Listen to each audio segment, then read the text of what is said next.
I'm going to go and turn it over to Stephen Rinehart, who is our presenter tonight. And he's going to be presenting to you about inspecting spray polyurethane foam in residential constructions. It's a hot topic for inspectors to see, and we run across it all the time. And Stephen, welcome. I appreciate you doing this class for us tonight. And I'm going to turn it over to you and let you do your thing. Okay. Well, everybody, again, I'm Stephen Rinehart, and I am talking about something in a field that I really like in energy efficiency and polyurethane foam. I liked it so much.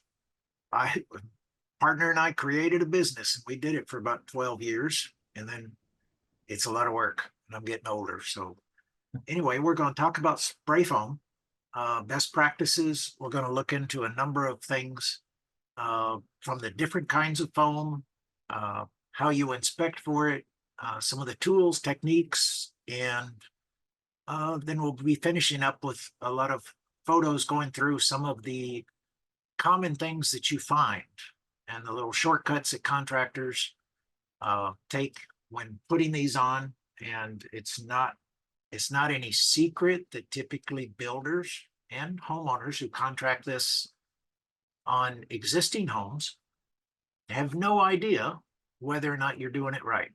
And that's why we really condone getting inspections on these. Sad part is they don't get permitted if you're just doing an upgrade from traditional to spray foam on a house, because that's not listed as one of the things that you get permits on. So we'll talk about the different kinds, the benefits, the drawbacks if it's done wrong, inspecting it, some of the tools, best practices. So spray foam itself chemically is plastic, and there's a couple of kinds that are typically used in our field. There's a number of other ones in there, but we'll be talking about mainly open and closed cell. Open, and we'll talk about is a lighter weight, big expansion. Closed cell is, which we'll show, is kind of, it's harder, it's structural. They're both applied with a spray gun, and that spray gun is one of the big problems keeping it going, especially in closed cell, or having a good job. It's sprayed. I know we used Geico equipment as just a brand, but it's sprayed on kind of like paint.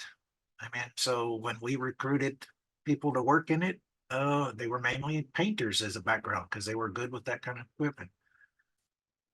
The most common used in residential construction we see is open cell. There's a number of reasons why. One is it's very forgiving in equipment and different temperatures and humidities. Nothing's Murphy proof as far as, you know, not having any problems, but as far as between open and closed cell, open cell is the most forgiving. It's low density in the sense it's flexible. It's kind of like it's almost like a kitchen sponge as far as flexible. And if you think about it, it's kind of like that. They're open cells. And when you squeeze a kitchen sponge, the air goes out. That's the same way it is with open cell. It expands a lot more, talking 100, 120 to 1. So applicator sprays an 1/8 inch coat, like thick paint. And next thing you know, about 10 seconds later, it's up 6-7 inches. Really good for walls, ceilings. It actually is a better soundproof than closed cell. Density, which is what it average weighs in a cubic foot. Our values are about the same as fiberglass insulation, 3.638. There's a few out there that are bumping the R4 per inch. So as far as insulation, it's not really that much better than, say, fiberglass, but where you get the benefits is the air sealing. And if you can avoid living in a house that's kind of like a wicker basket, that's where spray foam comes in. It is vapor permeable. Moisture will go through it, but it has a lot of good capabilities. Fills a lot of big cavities in the attic. It's really good because you can spray, and you need to be spraying deeper than the average rafters. In walls, you're kind of limited to the walls, either 2x4s, 2x6s. If you're trying to get more insulation, you're going to fill the cavity.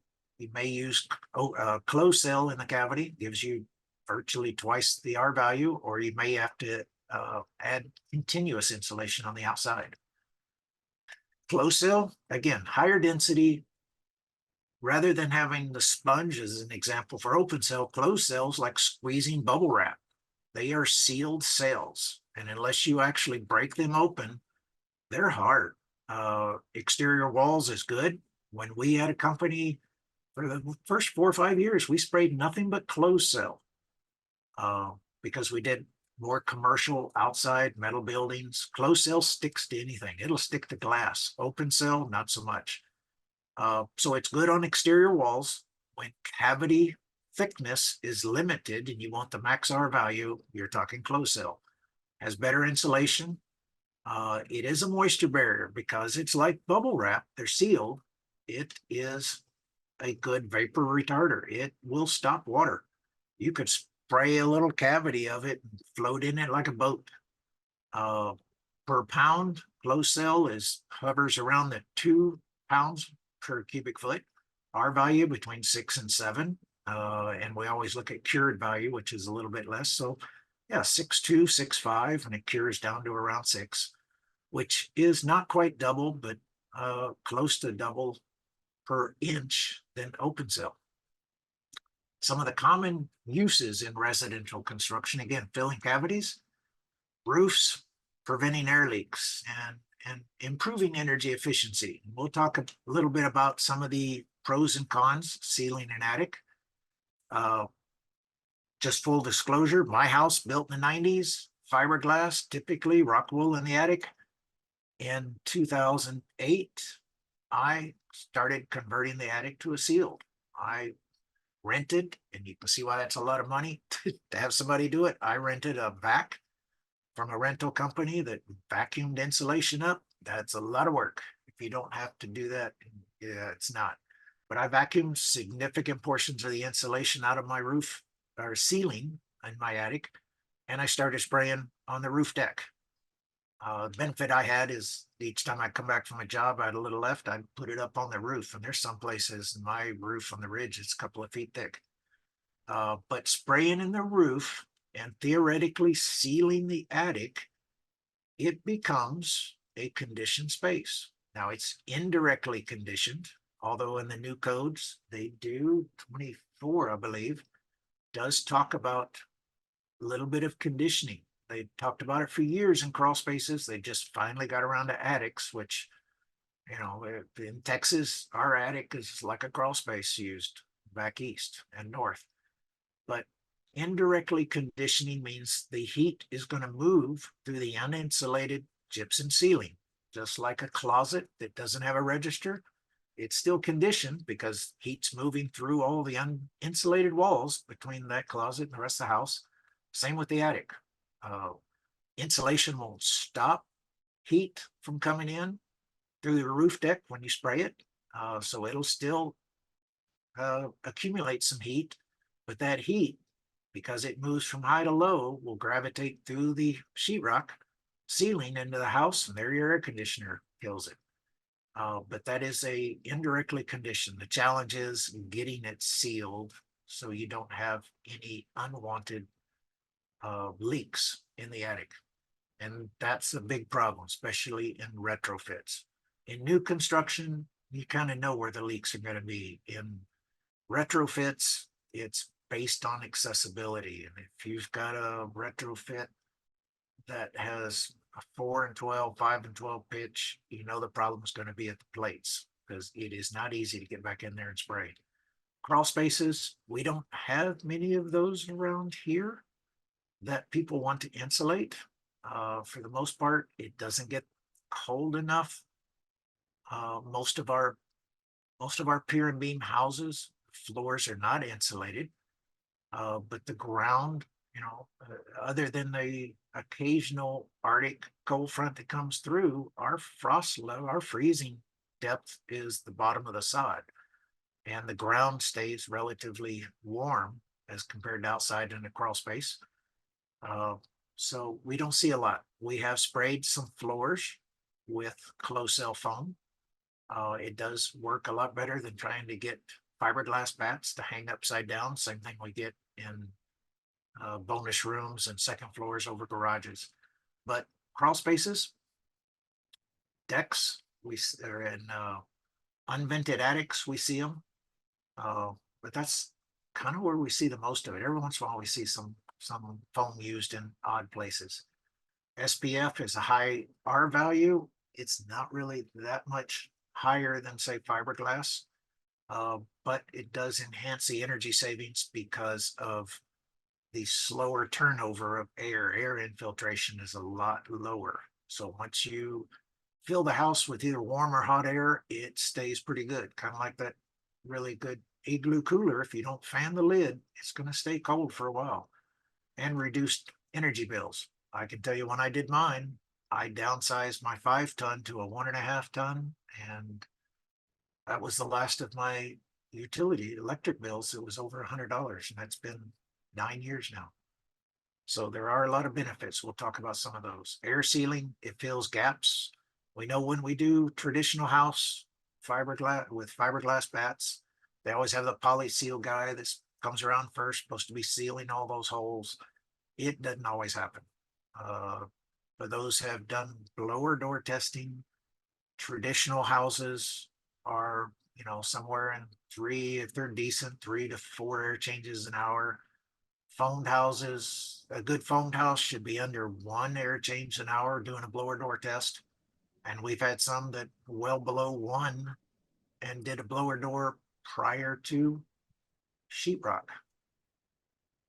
Hey, Stephen, got a question for you. Yes, sir. It says, can you use closed cell in crawl spaces without a moisture retarder on the bottom of the floor joist? Is that an approved application? Yeah, the closed cell is actually a vapor barrier. It is. I mean, as far as the moisture retarder, the closed cell is it stops the moisture. It's impermeable. Perm rate is really low on closed cell, especially when you get more than a few inches. The downside of sometimes having that closed cell foam is if you have a leak, it will hold the water. I mean, in a traditional house, like a regular pier and beam house, you have a plumbing leak or you have a leak upstairs, tub overflows, water's going to drip through the floor. You'll find it in the crawl space. With closed cell, that floor is sealed. That water is going to be held right there in the floor. So it will create challenges in finding leaks. But the idea of blaming the foam for not finding the leak, well, it's got to be more proactive with leaks. And when you get into spray foam, big deal is moisture and humidity mitigation. The house, the houses we grew up in, my grandmother's house, on a windy day, the curtains would move and the windows were closed. I mean, it was just a windy house. Now I've got houses that I've tested that are so good, I swear I slam the garage door, the toilet flushes. They are airtight. Houses do not need to breathe. People do. That's why building code now mandates fresh air systems. That's for the people, not for the house. But it does mean we need to enhance our awareness of moisture and humidity. But as far as doing the crawl space, yeah, usually the problem is access, because you need to be spraying from a few feet away, kind of like paint. You can't get up real close. Crawl spaces are not that big. When we've done it before, we basically had a guy laying on a sheet of plywood and pulled him underneath the house from left to right with a tractor. That way he could just move and go.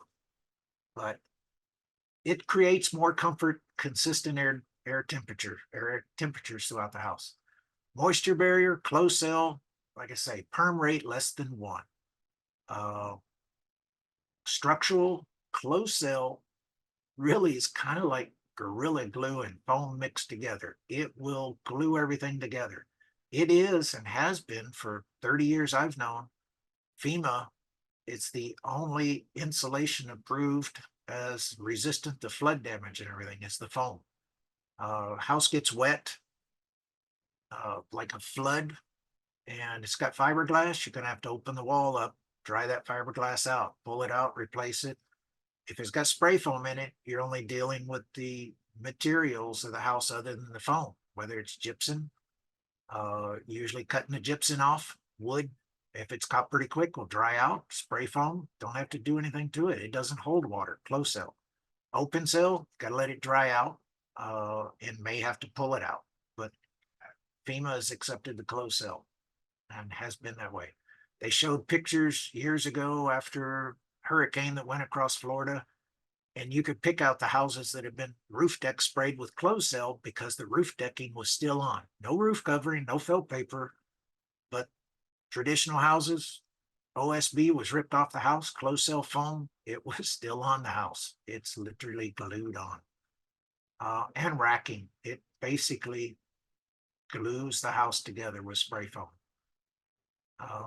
Installation, there's no license for doing this. We're in Texas, free range. Other than plumbers and electricians, there's nobody else, including the builder, it's licensed or registered. Inconsistent application, it's training. If you want to go to a company and buy a spray foam trailer, they will sell you one and give you an hour class on how it works, and then you're off. And that is the biggest problem, is finding a company that believes in training, and knows, teaches building science as far as being able to put the foam where it needs to be, closing the gaps. Curing issues, we'll give some examples of issues with foam, both high humidity, low humidity, high temperature, low temperature, off ratio foam, knowing that it is a two-part. You got a part A, which is an ISO, part B, which is a resin. It's mixed in the tip of the gun, which I think I got pictures of the gun. And that's when the chemical reaction starts. It will cure underwater. It'll cure anywhere. You're spraying it at about 125 degrees coming out of the gun. It's a chemical reaction. It peaks at around, I don't know, most of the temperatures I found, about 10 seconds later, it's hit about 270, 275. And then it just starts cooling from there. So it comes out, mixes hot, and yeah, in Texas, you're going to get real hot up in the attic. Chemical exposure, got to be careful with the chemicals. You can't have people in a house in a retrofit, closed cell, probably 2 or 3 days, open cell, at least a day or two. And everybody involved, even on the other side of the house where you don't see any mist from the foam, really needs to be wearing real good PPE. I mean, protection, getting it off your skin when it drips on you, it's hot, and not breathing it. You think you're on the other side of the house, they're spraying on one side, you're working on the other. You don't notice anything. First thing you really notice is you walk out, it's a clear blue sunny day, and you walk out, you're like, when did the clouds come in? Well, it's kind of hazy out here. You got spray foam on your eyes, on your lenses. It will come off in a day or so. Eyes are amazing as far as cleaning themselves, but you will have it on there. You'll notice you're breathing it in. You can't see it. Sinuses clog up like you're cold, except Afrin or something like that won't do anything. Just got to let the body clean it out. So chemical exposure, yeah, as far as application. Once it cures, it is like plastic. It's like playing with a piece of plastic. Don't eat it. Don't chew on it. But as far as chemicals, they say there's not much of an issue there.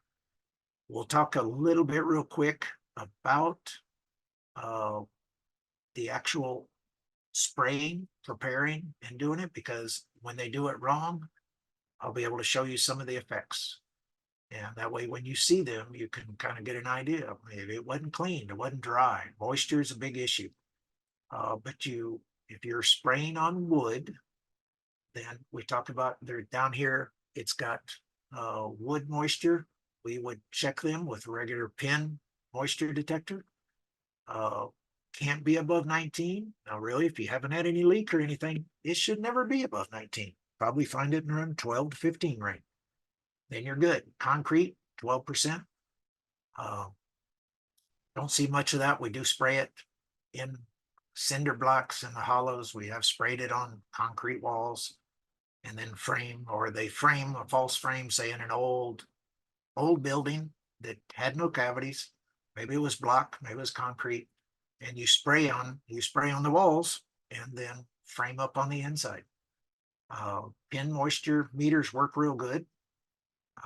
Same with concrete. We have different moisture tools that we use for, say, assessing commercial flat roofs.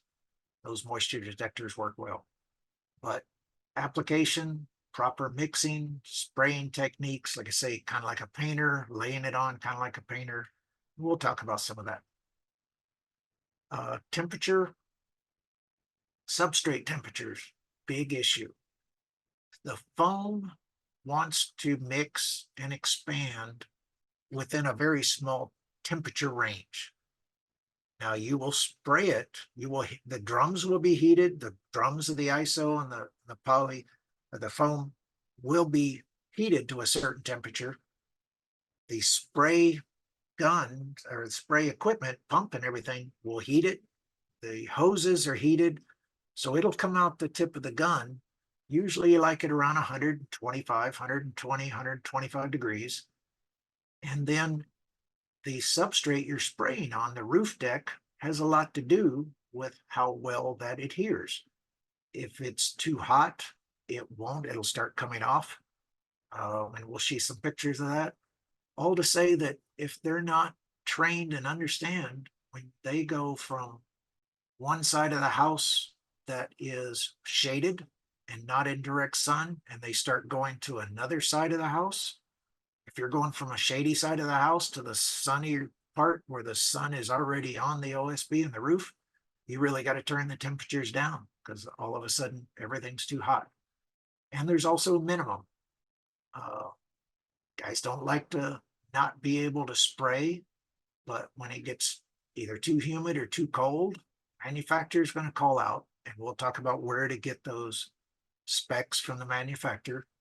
But if you get below the temperature range, it's not going to spray real good. Hot, too hot is also going to have some issues. Although most manufacturers, the temperature range may be up in the 90s. So unless you're doing this like in Texas in the summer, you want to do it early in the morning anyway, because by the time you're doing this in the afternoon, you will cook. I typically would lose 7 or 8 pounds of water weight in an afternoon of spraying foam. Take a few days to get back.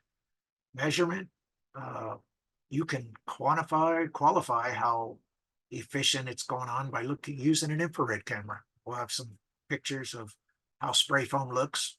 It is a big difference just in the texture between highs and lows. And contact thermometers. We use those, infrareds are always better. Ideal range 60 to 90.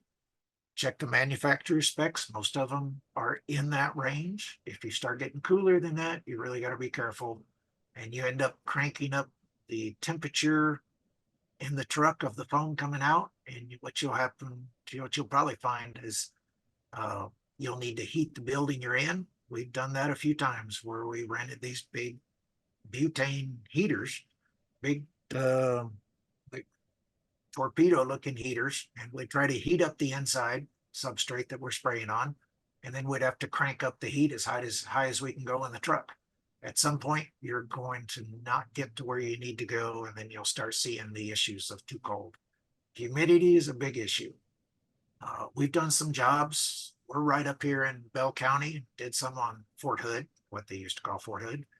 And we would actually have to maintain like weather equipment to show that we're within range on temperature, dew point, humidity, everything. Our DPW guys would come shut us down. So we had to monitor that and log it.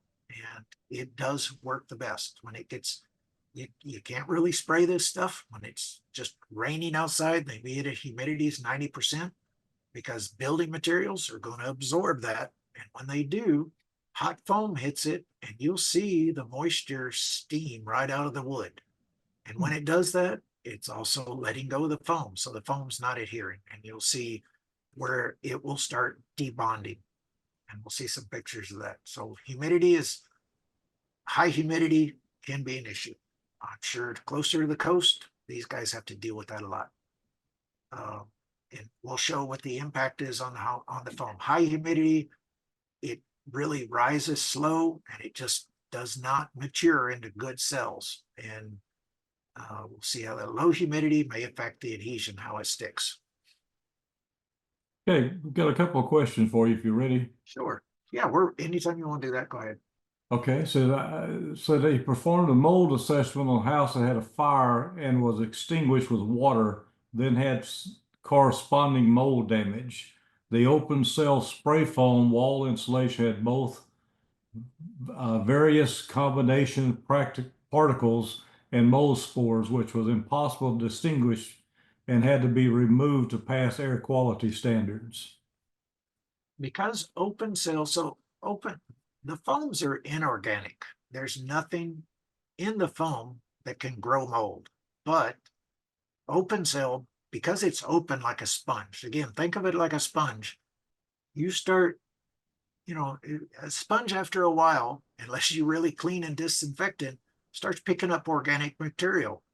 And if left moist and with that material, you don't want to really smell an old dirty sponge. I mean, it will collect organic material. So when the wood starts to decay, the mold spores are multiplying like crazy. They will expand into the open cell and you're going to have trouble getting it out, just like fiberglass or anything else. You probably need to take all that open cell out. Closed cell is kind of like organic material, on my granite countertop. I'm not going to get mold trying to grow into my granite countertop. You can pretty much clean it in place. And that's what FEMA has proven over the years. So open cell, yeah, you start spraying into it, it stays. I mean, the key here is time. So if the wood, the organic material stays wet long enough, all it needs is a food source, oxygen, and moisture. Well, the food source is the house, the moisture is the fire truck, oxygen, you're not going to stop it, it will start.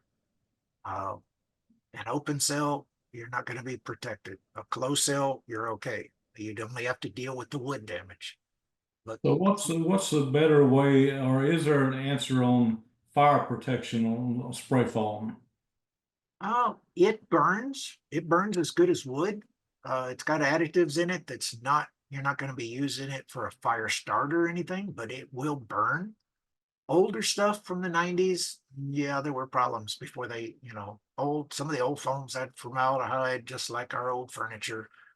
It took time before they figured it out. But as far as mitigating the structure after a fire, you're going to have to deal with open cell foam just like as you would fiberglass. You're going to take all the sheetrock down. Open cell, what's nice about it is you can scrape it right out. You can just get a garden hoe and just start at the top and you can scrape it all out. Closed cell, no, you can break it out, but you're probably going to take stuff with it. It is seriously like Gorilla Glue and foam together, but you don't need to clean closed cell. If there's moisture behind the closed cell, now you got an issue because it's stuck behind the closed cell. So, it's one of those things where it is just a whole different character. And it may limit or make it harder to get to those organic areas of wood that are covered.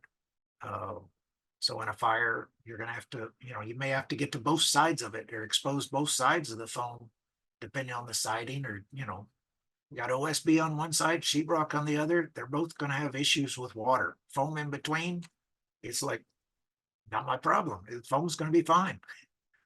So I've done spray foam on houses that have had fires, and the brick or the stone veneer actually kept in place.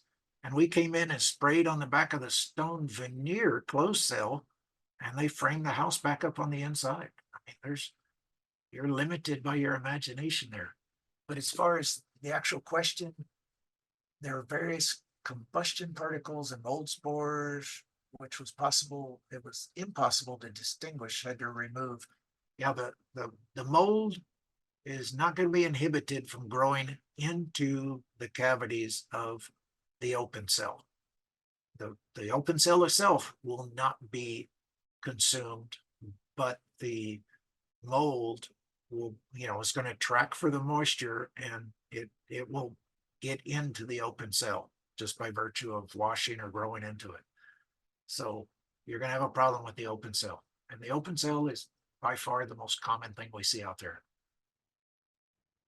Hopefully that answered. Was there another question? That was it there. Okay. We'll look at different ways to look at the foam and look at the coverage, texture, even a few things like the orange peel. Foam thickness, probably one of the biggest issues I have as a code guy, is giving me a bunch of insulation. Give me, some insulation. The challenge is spray foam is performance. It's not prescriptive. Unlike fiberglass or rock wool or any of cellulose, those are prescriptive. So many R value an inch, building codes built around it. Spray foam is performance. They may tell you how to use it, when you can use it, when not to use it in the building code, but it does not, it's not equal as far as effective R value. You hear that word a lot. That's kind of a figment of imagination, that it really does perform better only because it resists air infiltration and movement, which makes it work better. But we'll talk about that. This thicknesses, check for variations. Insulation is not problem with evaluating insulation. It's not averaging. You can't average insulation. If you got one part of the wall that's, R8 and another part of the wall is high density, say fiberglass or something, it's R14, you can't average the two together, because the lower R value is going to move tremendously much more heat.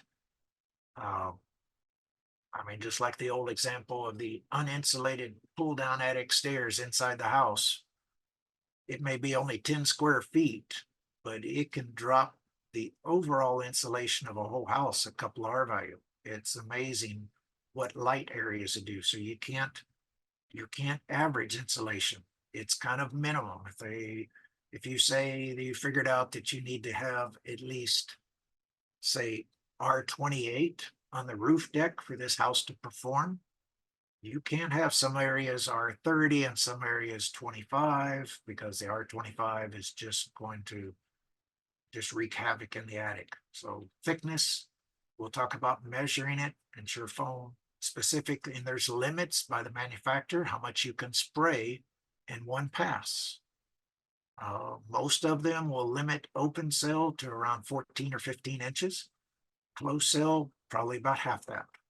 And you can't spray that all 15 in one pass. You try to do that, you can start a fire, because that foam is chemically cooking on the inside. You get it too thick, it can't dissipate the heat. And I've broken into some foam and it's, spraying it too thick and it starts charring the wood. So you really got to follow the instructions, got to know the instructions. And they should be there. The homeowner builder should be given by the applicator, they say that ES report, evaluation report on that foam by the manufacturer, by ICC, on how that's been approved to use. Ensure the foam meets specific thicknesses. That's going to be on your energy side, computing how much you need. Adhesion, we'll talk about that, how it adheres properly. Got another question before you go to the next slide, if you don't mind. Yes, sir. So any warranty issues with asphalt shingle manufacturers regarding proper ventilation in particular? I have heard that for years, and I think even one of the asphalt single manufacturers sells spray foam. It was back in the day, in the early 2000s. I haven't seen it. There are ventilation requirements for shingles regardless of the insulation. So the ones that, if you look at some of the manufacturers, they do want some ventilation between the shingles and say the attic where the foam is. I haven't even heard, you hear rumors of people talking about it, but I've never really heard of a shingle manufacturer that actually has a written policy, and there might be in there. There's a lot of smart people out here watching this. There might be some out there, if you found some, where a shingle manufacturer has, stated in their warranty issues with insulation that is on the backside of the roof deck where the roof covering is. Up north, I've seen, cellulose fiberglass put in the roof rafter cavities, just like we do spray foam. It will breathe a little more, but yeah, I haven't seen it. No, Paul. Okay, good. And Good. I've looked at the manufacturers, and even preparing for this, I listened to days of YouTubes from manufacturers, from applicators, and kind of the same thing. They've heard of that, but they haven't ever heard of anybody denied a warranty. I mean, heat is the killer of shingles. The same 30-year warranty or whatever is on shingles installed on a roof in Texas as it is in Maine. Obviously, our shingles going to fail down here because of the heat. If anybody's been on a roof with their infrared or spot thermometer, you look at some dark shingles. Builders like to do black shingles, dark shingles down here in Texas, and those shingles will be 150 degrees plus. And that's in a roof that does not have anything on the backside of it. So those shingles will fail because of the heat from the sun. And I haven't ever had an issue with them failing because of spray foam. Let's go next one. Overspray. Overspray is a problem just in applying it, especially in a retrofit. Your clients won't like you. Spray foam will mist just like paint. Farther you are away from the surface you're spraying, the more mist you're going to have coming off of it, especially spraying over your head. So overspray is a problem. Mist. Most sprayers are spraying, even in new construction, after all the electrical, plumbing, and HVAC is installed, and we put them in our attics. And the problem, if you've ever seen spraying, you're dressed up like an astronaut. You can't see hardly anything. You're dragging a 2-inch diameter fire hose around in the attic over air ducts.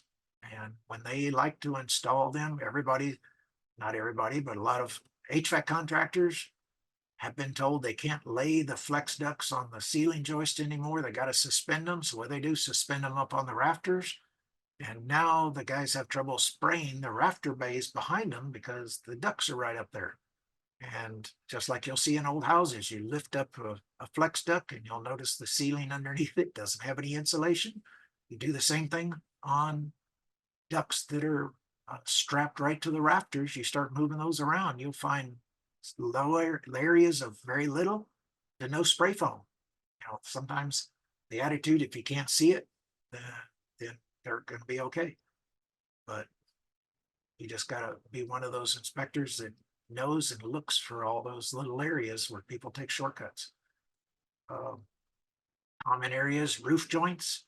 If you think about it, they spray up the wall cavity and then they spray down the rafter. And when they come together, that rafter, that gap out to the soffit area is already pretty small. So if you're trying to put 7-8 inches of foam, you get right down to that exterior wall plate, and that foam is only going to be 2, maybe 3 inches thick. And when you go to try to trim it for sheetrock to get you a good square cut between the roof and wall, is where there can easily be openings where you actually have an opening to the outside soffit. And you consistently find those on a house. Say you do a blower door on and you start looking around with infrared, and you'll notice on the exterior walls, there'll be a little hot spot where it almost looks like a little jet blast where hot air is coming in through a little opening. And that's right there on the wall, the roof junction, right there on the roof wall junction. I guess I use that one. Around windows and doors, windows themselves are pretty good as far as airtight now, but sealing around those, not very many builders or installers are actually following the directions and putting a bead of caulking under the nailing flange of windows when they put them on. They'll rely on that tape that doesn't want to stick to the OSB anyway. So it will have air leaks coming around the nailing flange into the house, and they're relying on the foam that's sprayed into the gap. And if when the window is installed, they don't actually provide for a gap around it, then there's no place to put that spray foam. So those are problems. Penetrations, pipes and wires have always been and probably will always be a problem, because most builders think that that house wrap out there will keep water from coming in that hole where the hose bib comes out, or wires for the electrical. And no, moisture will get in behind that brick veneer or whatever it is, run down that house wrap, find that hole, come inside. And if it's open cell itself won't be affected, but it'll hold water. And if there's enough oxygen in there, it'll start growing in the wood around it. So sealing those, big deal. And here's where, make sure I'm not skipping one. Mixing ratios of foam. Because there's not a whole lot of training, and the guns tend to clog up, especially on closed cell, you will start spraying foam that is not a pure, straight 50-50 mixture. And that's what they call off ratio. And that's where the foam starts doing funny things. If you've seen sometimes foam and you kind of know how it feels as a kitchen sponge, but you go to push on it and it's real brittle, it crumbles to powder on the ground. Off ratio. Or you go to touch it and it's gummy and sticky. Off ratio the other way. Color, dark, usually the darker color, it's getting more sticky and it's off ratio. It's got too much, it doesn't have enough ISO to the catalyst to actually make the chemical reaction work. So a lot of those things you can see off ratio. Like I say, sticky, color, brittle, or it will start separating from the wood. And that is equipment malfunction for the most part.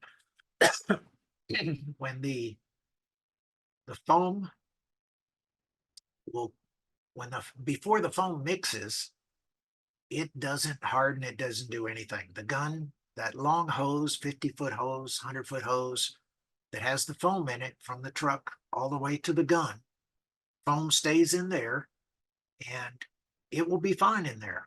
It could be fine in there for weeks or a month, as long as it's sealed. You close those lines.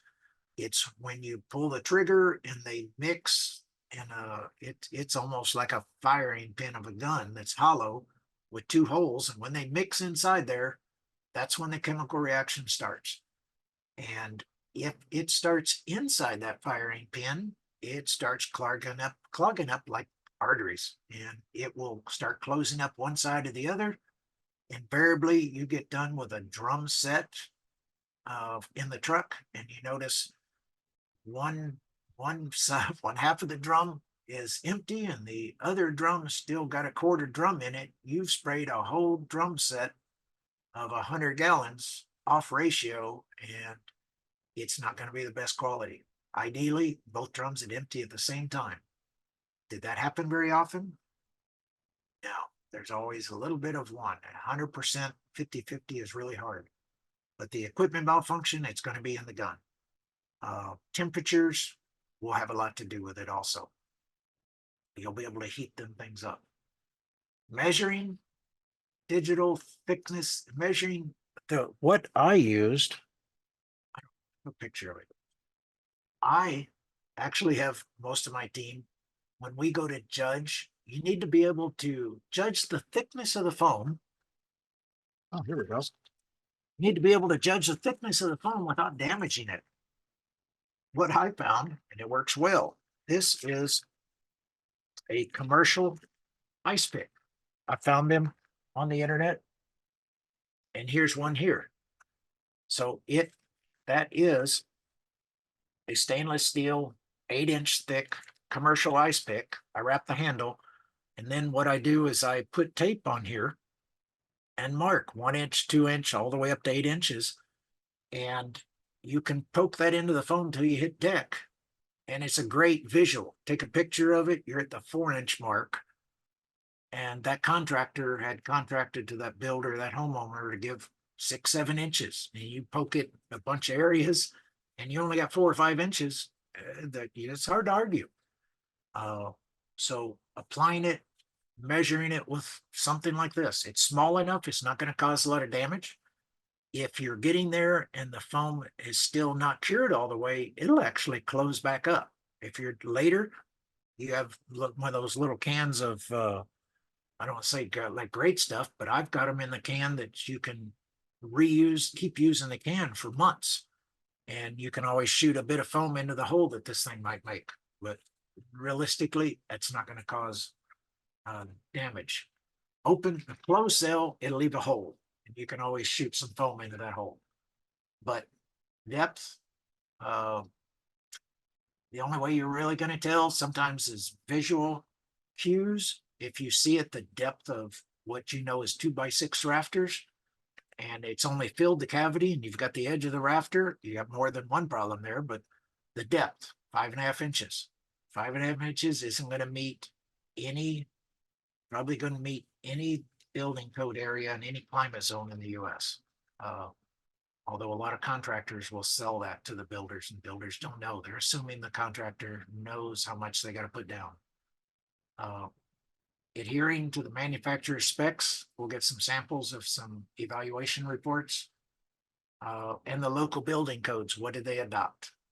We've got various building code adoptions that are still, I think most of them are at least up to R38. We've got a few that, was it R48, 49, and the 21 code. So when the insulation requirement in this part of the country was R30, most of the calculations that I did came out to around R20 to R22 would on the performance calculations would work. The problem is contractors got used to doing that R20, R22, which is about 5, 6 inches. And then when the building code went to 38 or 48, they still put 5.5 inches.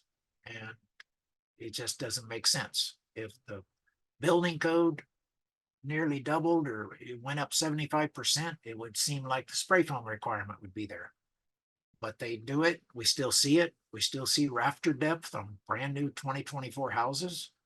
And you just kind of shake your head and just report what you see. Multiple measurements, again, because it's not an average, you want to measure. And typically, just like you would expect, hard to access areas will probably have the least amount. And those will be the areas that will gain heat in Texas. Up north, more of an issue of losing heat. Here, we're trying to fight to keep it out. Continuous coverage, continuous air barrier without gaps, obvious there. Testing for air leaks. Best way to test for air leaks is a blower door test. We've done a few of them on houses before the gypsum went up. It's the ideal time to do it because once the gypsum is up, it's going to conceal the air leaks. Problem is most builders don't have all the doors and door seals in, but they can be. And even if they only do temporary ones, so you have to seal a couple of doors, doing a blower door test at the roof is very informative. You will find air leaks purely because they were hard to get to and you couldn't see them. And the applicator realized that if he can't see them, probably nobody else could. They weren't banking on Rinehart crew showing up with a blower door. But we've had some real good tests. Like I say, on a half an air change an hour, less than one air change an hour before sheetrock, and only better after that. Moisture traps and convection risks. There are and has always been talk about trapped moisture, and that is true. You're going to trap moisture only because when my grandmother had leaks, plumbing leaks, it wasn't usually a mold problem because the wicker basket house, air moved through the walls so fast, it would dry it out. You fix the air, you fix the water leak in a few days. I mean, really, you need time for our scary mold word to start. And if you remove the moisture because the walls are leaky and breeze and it's going to dry up and it's not going to be an issue. Now we're air sealing the house for energy efficiency because once we spend a fortune putting cold air in the house, we want it to stay there. You know, you're always telling the kids, close the door. And that causes a problem because it doesn't dry out. Once you put the spray foam in and say you got closed cell in the walls, you have a water leak on the inside wall, you're not going to get air moving through that wall, and it doesn't, it will trap the water there.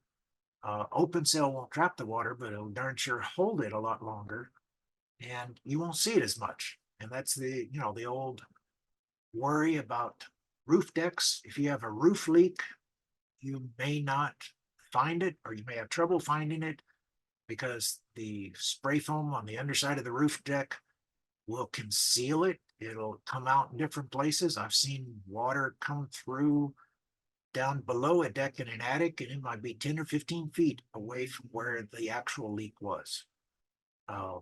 If you're going to build a house and you're not going to make the roof watertight with the right flashings and everything else that goes with making a watertight roof, don't use spray foam.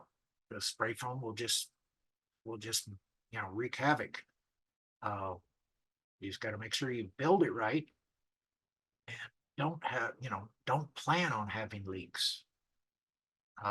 Moisture trap, yeah, accumulate, airflow can be restricted. Common issues with retrofits.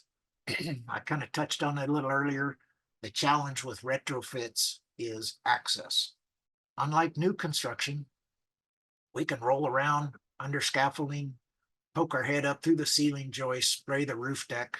I mean, most of the roof you access in the attic anyway, but you get down to about 5 or 6 feet from the plate, you know, it's really better accessed from the floor, from the grade level, sticking your head up through the ceiling joist. In an existing home like mine was a retrofit. It was not easy pulling the insulation away with my little grass rake and spraying the roof deck all the way down to the plate. If it's something or an area that you can't get to or you can't see, kind of out of sight, out of mind, it's not a problem. It will be. But getting to those areas, adhesion, mixing, it's old wood. I haven't had a whole lot of problems with, but it's usually just getting to access. And especially if you have naturally aspirated gas combustion appliances, they have no place in a sealed attic. It may be huge, but there is no continuous source of oxygen to sustain a fire for combustion in a fire, you know, in a fuel fired appliance in the attic.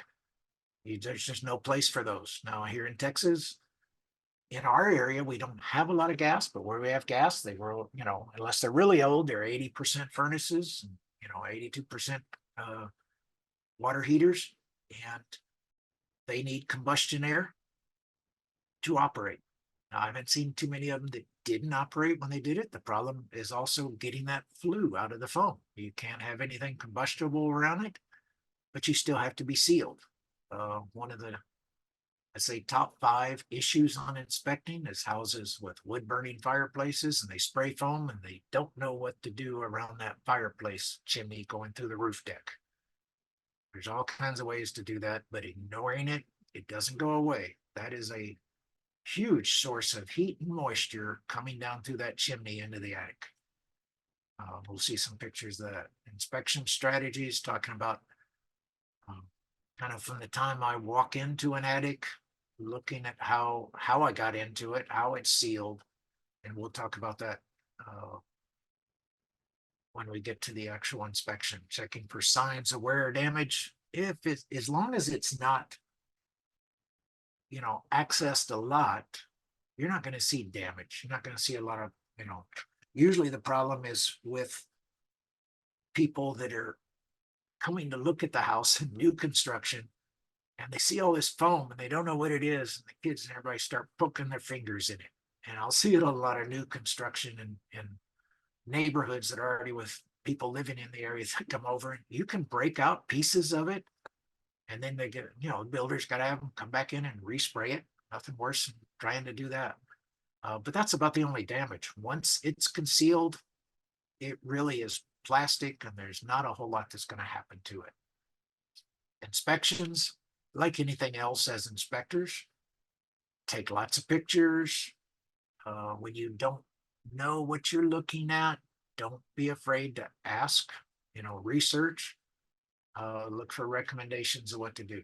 I mean, there have been times where I've looked at it and, you know, they just had to call the insulator, the installer, come back out and respray it. Either it was too thin, it was off ratio, and they just come back out and they put another layer on top of it, which you can do, like fiberglass, rock wool, you can layer them on top of each other, and they're fine as long as they stick. Tools, best thing, I mean, I'm an infrared. I think I've had them for over 20 years. It's hard to hide from infrared if you know how to use it. It is really good on showing where there are thin areas. There is air, so you're dealing with two things. One is heat moving through the insulation, and the other is air leaks, because it's not contiguous, contiguous all the way around. And infrared will show both of those. Moisture meters, you can stick a moisture meter into spray foam insulation. It does work. I mean, you put your finger over it, you can test the pin gauge, you can put them in foam. I haven't had a need to do it. I have been into attic environments where they had infiltration, and it's a hot, humid climate south of here, and the insulation was actually pretty cool, and it was condensing moisture and dripping off of the foam. And it was amazing. There was enough drip that at one point we got a call, and the ceiling fell in the living room. So wet sheetrock gets real heavy, but condensation, and that was all air leaks, infiltration. Digital thickness gauges, never tried that. That was listed as one of the tools and a number of sources. And some of those are almost like, you know, it's really not much in a digital version of this, where you can, like a plunger, push it in, pull it back out, and it would tell you mechanically or digitally how deep it was when you hit something solid. Questions about SPF and inspections? We'll talk about some of those and some detailed responses. Let's see here. Recapping some of the points. Here's where we're getting into some of the meat, where we're going to actually look at some hands-on pictures of what foam should look like, what it shouldn't look like. And I get pictures from inspectors around the state where they, you know, kind of, you won't believe this type thing. And we'll look at some of those. And steps for improving. As far as the application, it's the applicator trained on the equipment, knowing when it's starting to have problems just by looking at it. Painters, good painter, when they're spraying and something happens, nozzle clogs up, pump, mixture, good painter knows as soon as he pulls that trigger what comes out on the wall when something's wrong. And it's usually just by experience. The problem is on the spray foam side, that experience for the most part isn't there. It's a relatively new industry. People have been spraying paint for years, foam 10, 15 years is really where it started coming around. And most of the companies that are doing it now, except for a couple of them, have only been doing it a few years. And like a lot of trades, they don't have a lot of evaluations, no peer reviews. They spray it, nobody complains, they must be good. And that's kind of the way the system works out there. City inspectors looking at it, they're kind of they stick their head up the attic, go spray foam. That's it. They don't go looking around for anything. Clients, builders, kind of relying on us to let them know when the spray foam is not right. And that's just the Simple way it questions is. popped up, Stephen, Yeah. if you take a couple of them for us. Sure. What you got? Yeah, one says when you thermal scan a house with traditional insulation, it's common to see hot spots around roof wall intersections. If you see that with foam, is it always a gap in the foam? It's not really a gap. It can be an issue of just thin. I mean, it has the same characteristics. I mean, if you're, open cell hovers around R 3.5 to 4 an inch, same as fiberglass. So when the insulation is, on the roof deck, you'll see if you can't see the rafters, then it's over 5 or 6 inches. When you get down to the top plate, when you look at framing, when they cut the rafters on the top plates, that gap in there is, when you've got the outside wall and where the gap is between the roof deck and the outside wall, that's where you're supposed to have full insulation all the way to that outside wall vertical line. And realistically, because of framing, you can't do that. I mean,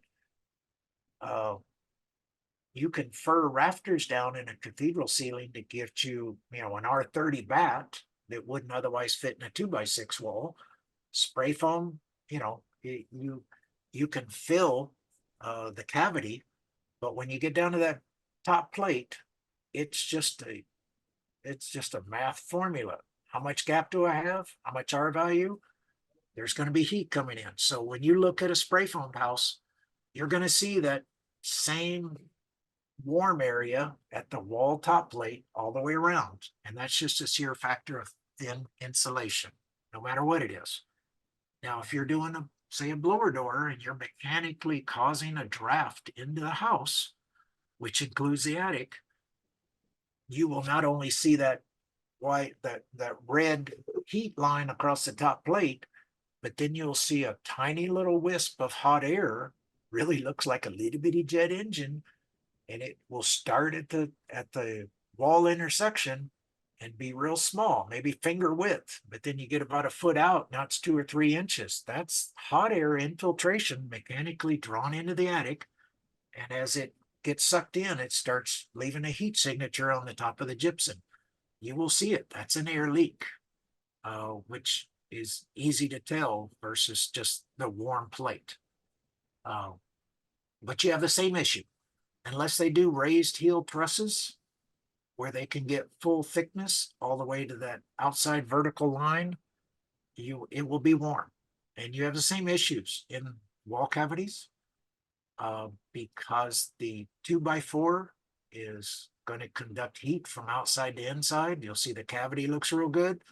You won't see the typical air leaks. You do a blower door on a fiberglass house, you'll see heat around outlets in the outside wall. You'll see heat around outlets on the interior walls. You'll see heat coming out of everything. Every place there's a cut in the gypsum, you will have heat coming in with a blower door, and you can see it with infrared. And you're just pulling air down the wall cavity, inside walls, you're pulling it through the exterior wall, and that's just infiltration. With spray foam, the outside walls will actually be pretty sealed.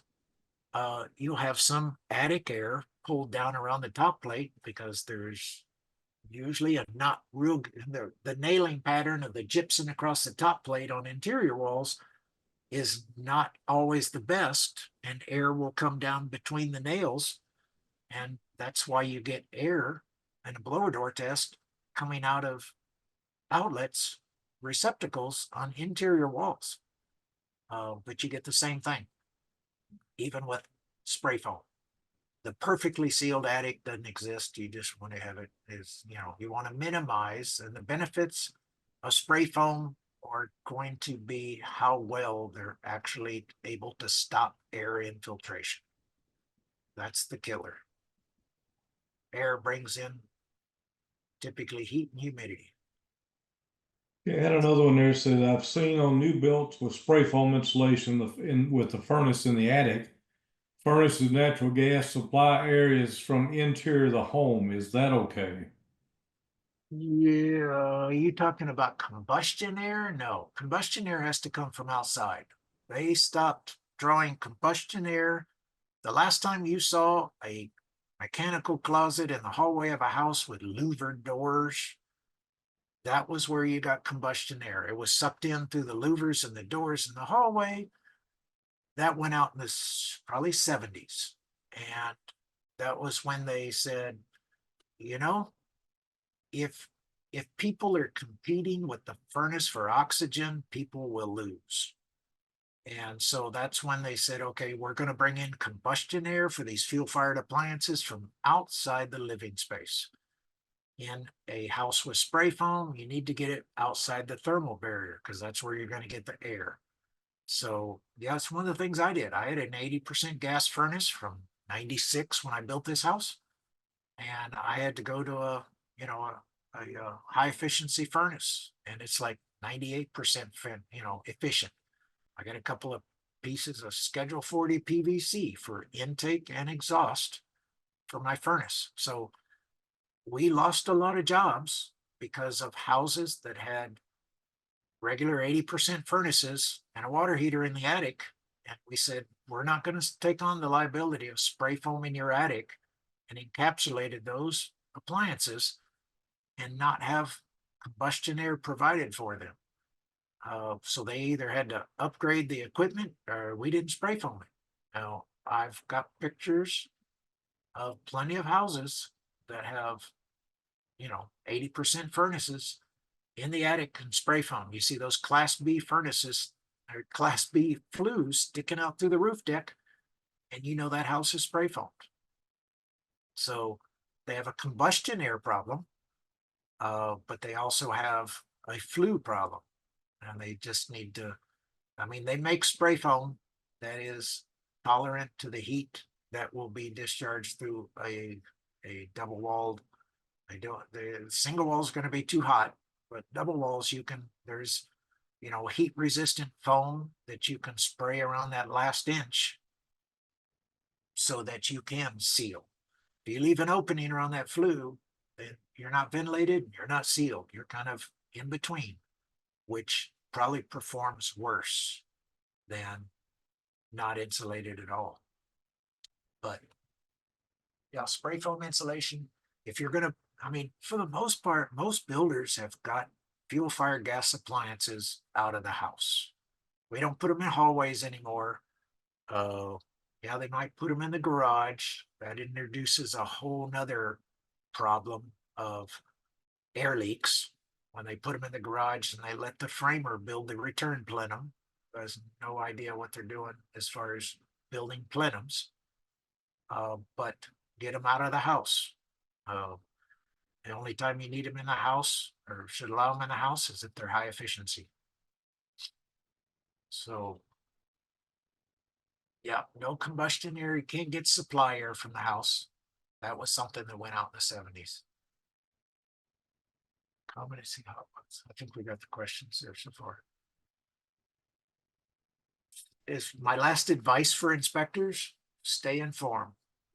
10 workshops, webinars just like this, engage, use the forums, talk with other inspectors, and don't ever stop learning. There is so much out there to learn as far as advanced courses.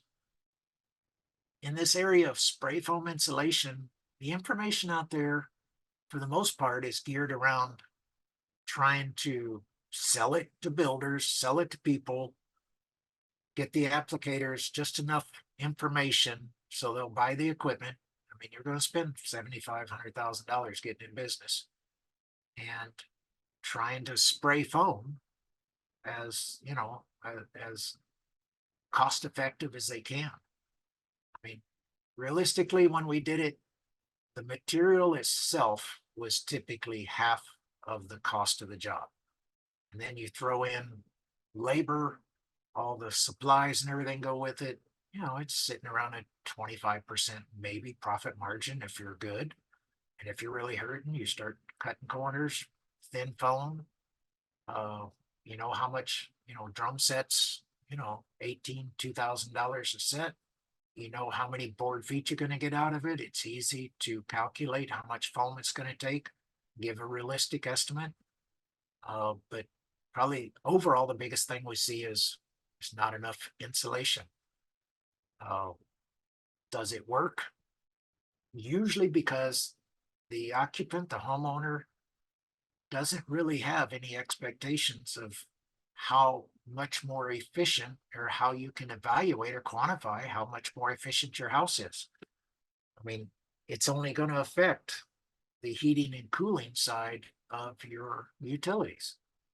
So spray foaming my house didn't make my house any more efficient for my computers and TVs and running the water heater and the furnace. It just lowered the requirement coming out of my mechanical equipment. So the only part it saved was reduced number of cycles of the heat and air keep coming back on, trying to cool. I mean, you have enough heat and cool, you can heat and cool a tent. You learn that in the Army. Put enough in there, you can heat and cool a tent. But you want to be able to, you want the air conditioner to come on when it cycles off. Even in the summer, we lost power a few times this summer when it was over 100 degrees. And my house, one time it was off like 6 hours, mid-afternoon, didn't come on till like 8, 9 o'clock at night. Temperature in my kitchen climbed 1 degree that whole time. And that's what you want. Just like a fridge, you don't fan the door, power goes out, food in there is going to stay pretty cold for a while. And that's where you're going to save money, cutting down on the cycles of the heat and air. We'll get into some of the pictures and talking about it. But yeah, knowledge is power. Don't stop training. Keep in there and taking classes. Know as much as you can. So here we'll get into some of the pictures where you actually show and tell. This first picture is an accessory building. It had a metal roof. The people had framed over it, hoping to kind of mitigate some of the heat. But then we came in and sprayed foam. This is open cell. We sprayed it on top of the roof. Works fine. It worked real good. It bonded well. And as far as I know, I haven't checked with them. We probably did this 15 years ago. You open a scuttle hole, you see that, that's open cell foam. It's kind of, it has that texture. Color-wise, different manufacturers will add additives. You'll see some pictures in here of some that's green, and it's Geico out of Wisconsin. They call it Geico green. They put their little dye in it, and it just makes it identifiable as Geico green. And oddly enough, I had a call from, I don't know if it was an agent or a home buyer. An inspector wrote up that the foam was green, and he had never seen it before and thought there was something going on with the foam, like maybe it was starting to grow or do something. I don't know, but it was manufactured. John's Manville is kind of purplish. So you'll see different colors. BASF, what we sprayed was just yellow foam. But this is open cell. If you push on this, it's kind of spongy, like a kitchen sponge. It will compress. You could reach in, you know, play like Superman. You could grab a big chunk and rip it right out. You could dig right down to the decking, and then you could spray back in there and fill it back up. But there's the rafters, there's a collar tie coming across there. But this is looking straight up in a scuttle hole. Here is closed cell. This was a metal building out on Fort Hood, and they wanted 3.75 inches of closed cell in the walls. And I sprayed these walls myself. This is closed cell. You can, if you take your time, nice and smooth, kind of like roof deck guys. But you're spraying down, that works easy. It's hard to do this here. That foam right there is hard enough you could run it, deck screw in it, and hang off of it. It is hard, structurally hard. That metal is bonded. You'll never get that off. They wanted 3.25 and they wanted 5, and they checked it with one of these. They wanted 5.78 inches on the roof deck. And if they ran around in that scissor lift and found a place with 5.5, we were dragging that hose back in there. So there's no averaging. You can always give them extra, but don't go lower than the contracted or what is required for the energy code. But that's closed cell. If you knock on that, that's hard. That's like, it's the same foam. You buy a hot tub and you open up the inside and you see foam around that hot tub and you tap on it, it's kind of hard. That's closed cell. That's what you got. Open cell, closed cell. That's my house years ago. And you can see this is a beautiful representation of a frost morning and what happens when heat that goes through, in this case, that's my garage over here. And there's heat coming through with uninsulated slab and through my interior grade walls from the house. So the garage area was warm. And there's a wall. I built a wall that separates the garage attic from the house attic, but the heat coming up through my garage melted the frost. Where you see frost, I'm not losing any heat. I mean, the sun's up. I don't know when this was. It was just one of those frosty mornings. It's years ago because my palm trees are still there and I lost them in the freeze of 2012 here. But you can see my rafters conducting a little bit. Now here, you can see exactly where I had trouble getting foam all the way down to that bottom plate or that top plate. You can see areas where right along the edge, that's where heat was coming out of the house and was able to make it up into the roof deck and actually melted frost on the house. That's a great, you can't duplicate that test in natural, but when these kind of phenomena happen, that's where you see people like me run around with my camera going, what the heck? But that's exactly the problems you have with retrofit, getting down to the bottom plate or the top plate, right? The bottom of the rafters. Also, this is looking up at a window and the framer built an arch. And we see that a lot. They'll sandwich 2 pieces of OSB and some blocks, make the arch the same depth as a 2x4 wall.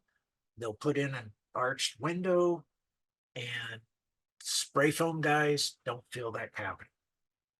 And so they actually poly sealed right around the window flange, but then they left that open. So you go to inspect, you see an arched window, you'd like to see that arch cavity is full because you can't really see it. And sometimes they will put OSB, they'll stretch some of this preformed arch in there, and then it makes really hard. I tell the builders, when your framer frames this arch to build it in the wall, they need a couple access holes so the framer can shoot in there and fill that. That's a problem, an area that gets overlooked. There is some foam, that's high humidity. When it was, I don't know if this was a rainy day, you can almost see that one and the next one. Yeah, you can kind of see there's Geico green. That's the kind of shade of green that Geico put out. But this is actually too hot. This is what happened when we came around the corner. That roof deck was already heated up in the sun and it got too hot. And when it gets too hot, it overexpands and it pops itself right off of the wood. You can see the imprint of the OSB on the bottom of the foam right there. But this would have otherwise started filling this cavity, but we did a pass. And as soon as it started overexpanding because the substrate was too hot, it just popped itself right off. The only thing you can do that as an applicator is scrape all that off. If you do it too quick, you burn your hand in the gloves, but you scrape all that off and you respray it. Here is the control equipment where you can see the type A, we're heating it to 144. Here, the B was 153. Coming out of the hose was 143. There's the pressure. We're sending it in the gun. And when you go from a cool side of the roof to a hot side, you come in here and you start dropping these temperatures. You know, if you shoot the temperature of the OSB in the shade, OSB in the sun, and you see, you know, 10, 15 degree difference, it's not a 1-to-1, but you need to bring those temperatures down or you'll be seeing this. And sometimes you won't see it actually come off, but it'll actually arch and separate in the middle.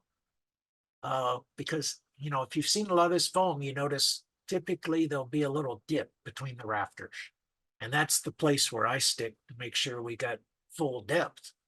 It may be 5.5 inches at the rafter. In the middle, it's like 3.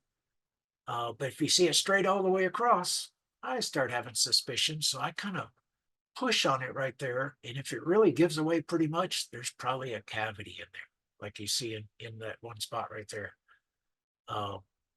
That's something that can happen pretty easy. Ideally, and you'll see some pictures in here, you shouldn't see the rafters at all. They're going to be an issue of conduction to where every 1.5 inch wide rafter, you'll see heat coming through, because wood's only about an R1 an inch. So that 2x6 rafter is maybe R4, R5, R6, whereas I'm putting R28 or so in the middle.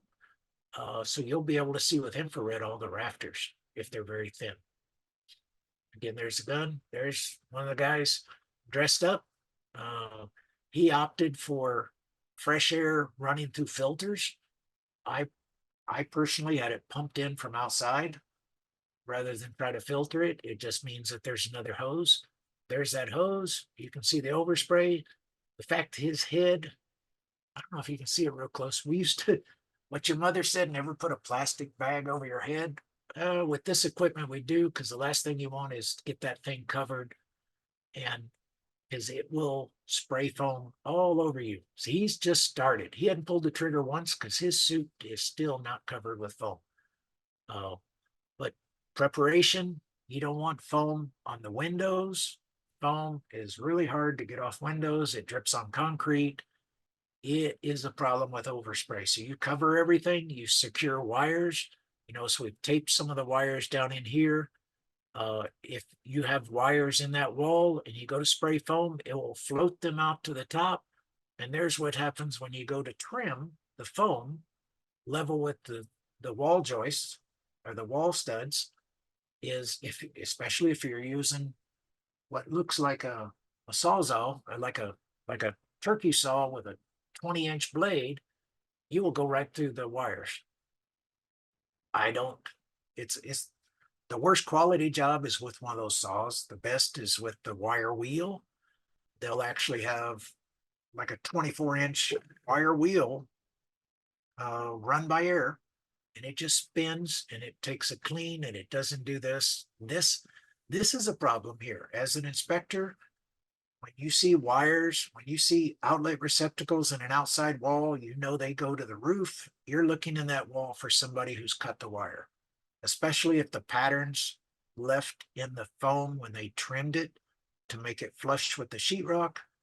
If it looks like they did it with a saw, then you want to look for these. You will find these. You can't just wrap that.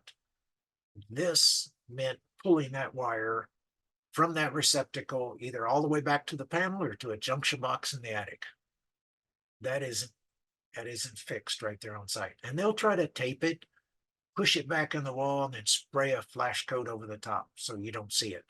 You just kind of look for those touch-up signs. You can't spray it around the flashing for the fireplace flue. It should be sealed, minimize air infiltration. They make heat-sensitive foam for that.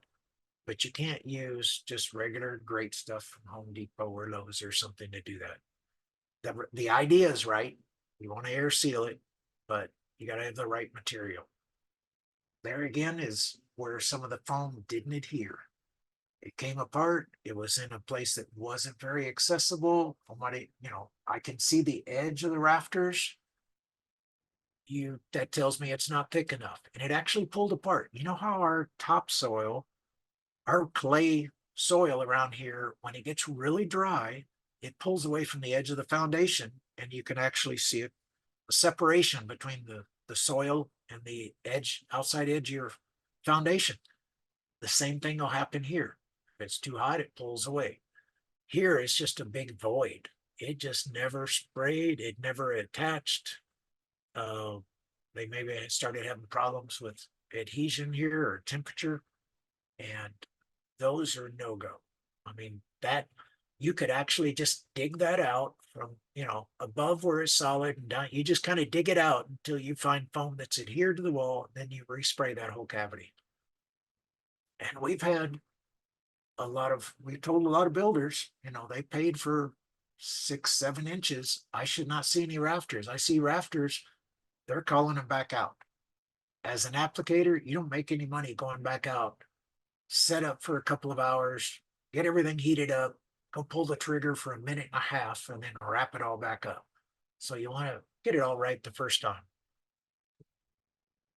Here is where I pushed on the foam and I felt it give away. So I went, dug a hole out. I got a little can of foam. I could have replaced it, sprayed it back in there. You can do a little patch up with this with the little spray cans.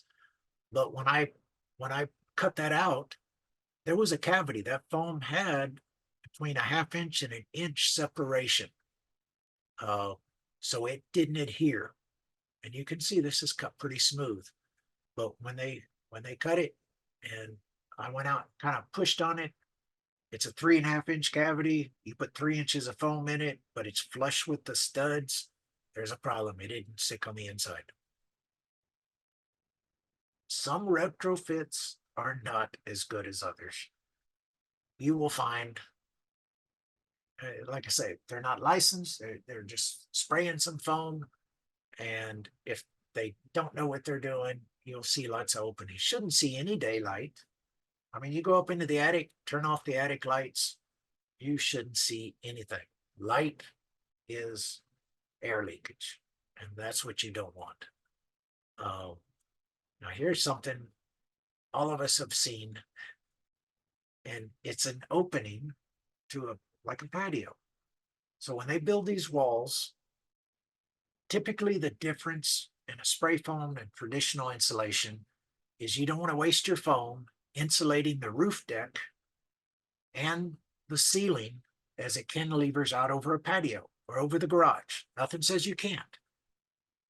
Myself, I built a stud wall. I extended my garage interior wall to the roof deck, and then I put house wrap on it. Other guys use OSB, thermoply. All you need is something you can spray onto.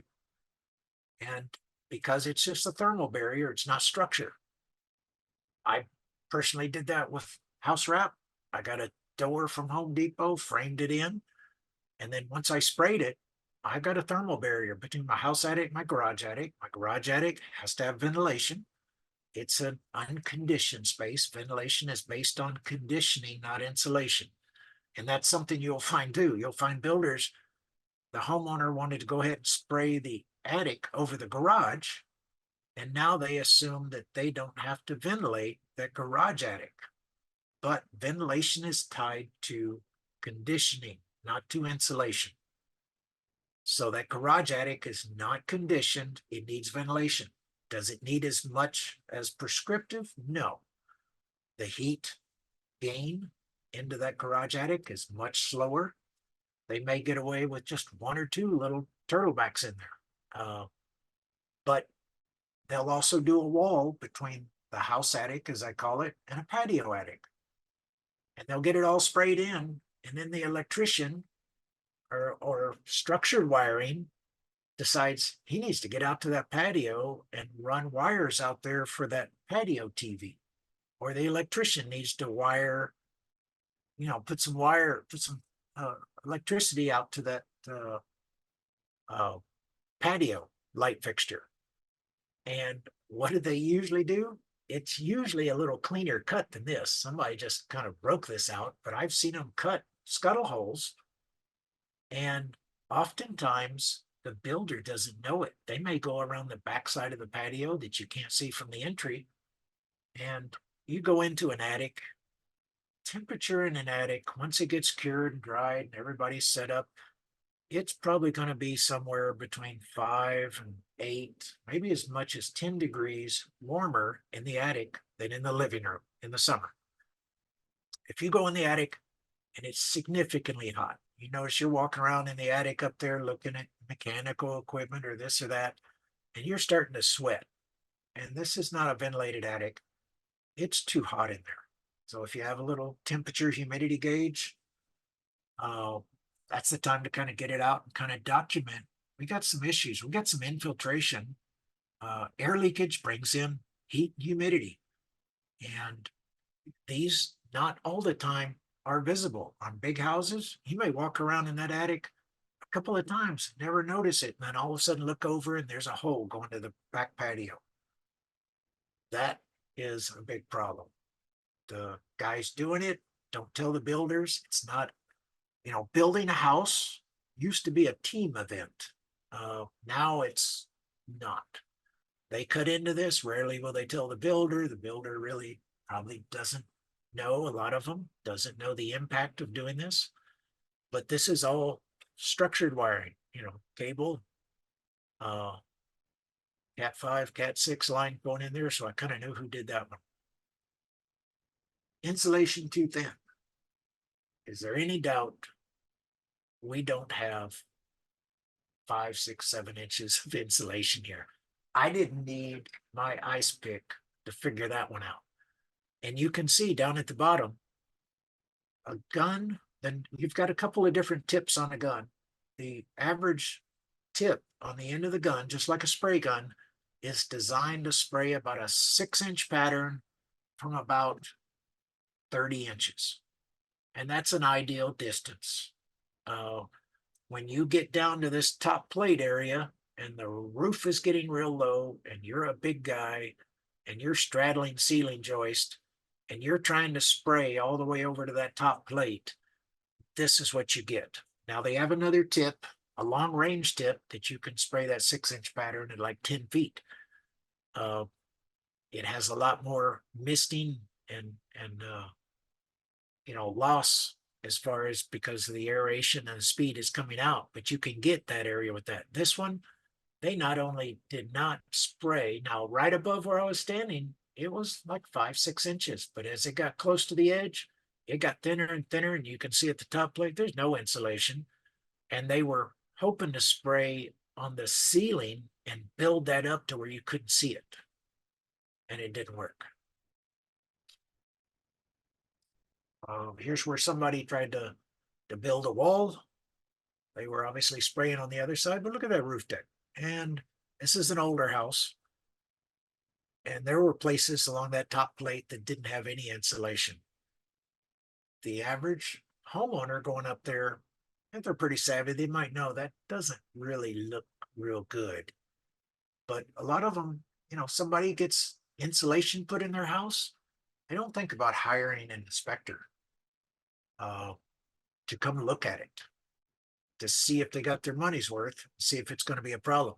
Because when you remove the ventilation that is in these houses, assuming they're sealed, and now you start collecting humidity and stuff that is diffusing through the uninsulated surfaces, and you notice the rock wool insulation is still on the ceiling here. Now you have a problem in that this environment is not communicating with the living space where the mechanical equipment is. Heat will come through that ceiling and it cannot conduct through that sheetrock down into the living space and be dissipated. It's trapped. This attic is a zone. It's an unconditioned zone that just starts, think of a hot air balloon. It just starts getting hotter and hotter in here, and moisture. This is a nightmare. This is worse than what you started out with. You think you're conditioning the attic, indirectly conditioning the attic, as Ashray says. Now you've brought the ducts inside conditioned space. They're much more efficient. In this case, they're not. This actually is performing worse than when it just had rock wool and poor ventilation, probably. That is a science experiment. That's what we call that one. That was Here, a question, Stephen, on that last picture you had there. yes, Said, could you use open cell on the ceiling instead of blown in and still have the attic and the eaves vented? yes. There, I've seen a few houses, and I've got a few builders that actually had that mindset that if his roof leaked, or when his roof leaked, it would be concealed. So he opted to spray foam the ceiling instead of the roof deck. So instead of rock wool, and I've done it before, it's easier to do spraying down. It's almost like spraying a roof. But I sprayed the ceiling. The problem is you're spending a lot more money than that rock wool. Yeah, you're air sealing it. You got to make sure you can't spray around the older can lights that need to be ventilated. So they have to be lights that are insulation compatible. But you're losing the biggest advantage to conditioning the attic, and that's bringing the mechanical equipment in. And you talk to people up north, they wouldn't think of putting mechanical equipment and ducts up in the attic. One, they freeze. But what's the average temperature in our attics around here? 130, 140 degrees. And we're expecting those air ducts that if they're, if the house is pre-2004, those air ducts only got R4.2 insulation at best. And we're expecting it to hold that 50-degree air from the supply plenum all the way to that bedroom as it goes through the oven. It doesn't work. The biggest advantage of encapsulating the attic is controlled temperature. A lot of times, I don't even see a 1-degree drop from the supply plenum to the register in a sealed attic. That's your biggest benefit. Probably 25% of the size of your HVAC, your AC especially, is just to overcome the heat in the attic. So as soon as you encapsulate that attic, with 25, 30% of your AC, you can get rid of right there. Like I say, I downsized from a 5-ton, which was oversized, which is a whole nother story of what HVAC contractors do. But I went from a 5-ton, did the calculations. I have a 1.5-ton. It's been installed since 2012, 12 years now. And it runs all day long, pulls the wattage of my toaster, and it just worked great. But that's the biggest advantage. You spray the ceiling, yeah, you're going to air seal the thermal barrier, and the house itself will be sealed, but your mechanical equipment is still outside. It's up in that hot attic, and that is the biggest energy efficiency advantage, is getting that out of the attic. Okay, another question says, on a retrofit, what do you recommend using to seal the soffit vents? Nothing. They just orphaned. So once you spray, like my house, other than disregarding the little hot spots you saw with the frost, they are cavities that are still out there. Mine are small. Mine still have, the little 6x12 aluminum grill cut into the masonite soffit. It's been on my to-do list for years to get little strips of hardy, pull those off and just recover my soffit. But the vents still provide us a intake for my vented garage attic. But for the rest of the house, they're just orphaned. If you open them up, if you pull those grills off of my soffit and other parts of my house where I actually sprayed it pretty good, you're just going to look up and you'll see foam that has squeezed out in that gap between the deck and the top plate. And they're just orphaned out there. They don't do anything. Some builders, their framers will build with continuous soffit, some hardy soffit or LP all the way around before they know it's going to be spray foamed.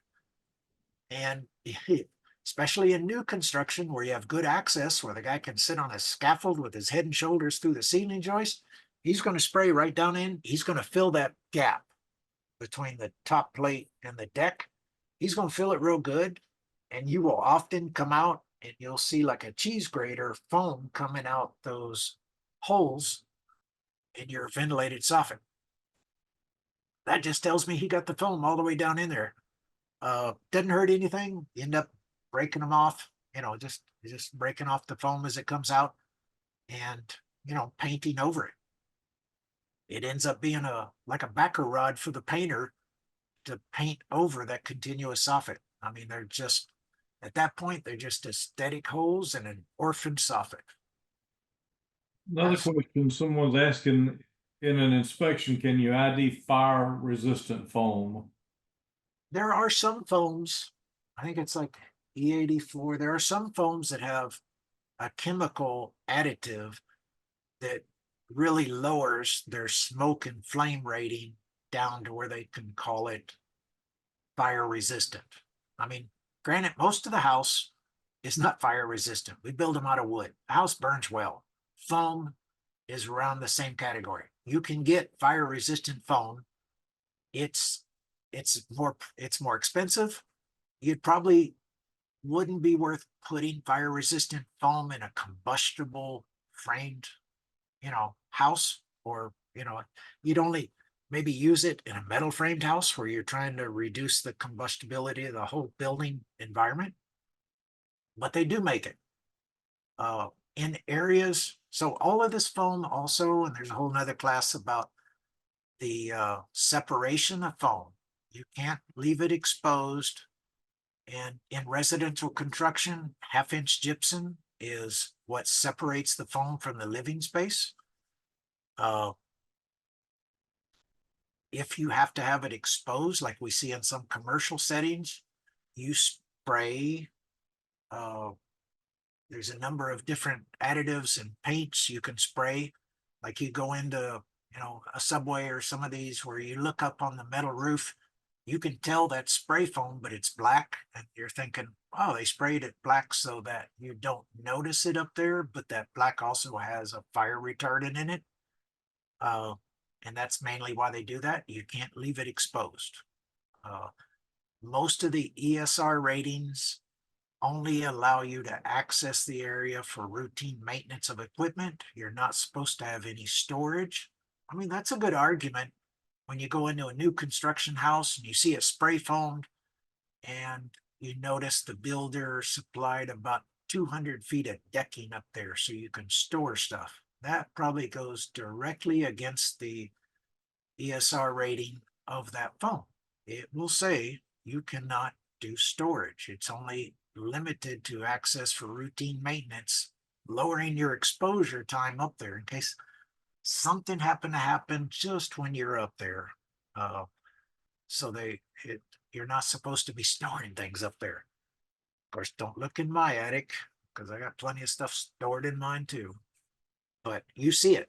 But it's always, if you're one of those where you want to address every possible liability, even though nobody's living there, say on new construction, you should you could make a statement that the spray foamed environment without a protective fire coating, you're not allowed to store things up there because that would mean more routine entry than just working on the equipment.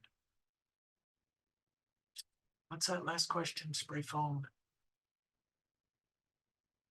Oh, that was that same question. Was there another question, Paul? Yeah, there's one more down there. So is there a discussion on I can't even pronounce the word, coatings? Last question popped up there, Steve, if you can read it. Oh, I guess I could scroll down. Intumescent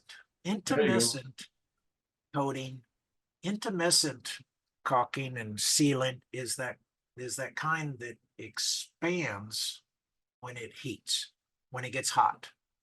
You'll see it around things like PVC in a fire rated wall, where in a fire scenario, you're trying to block fire from moving one area to another. But if you have something like PVC, when it melts and collapses, you got a hole. So they have intermittent, I believe, if I've got it right, is the kind of caulking or sealant.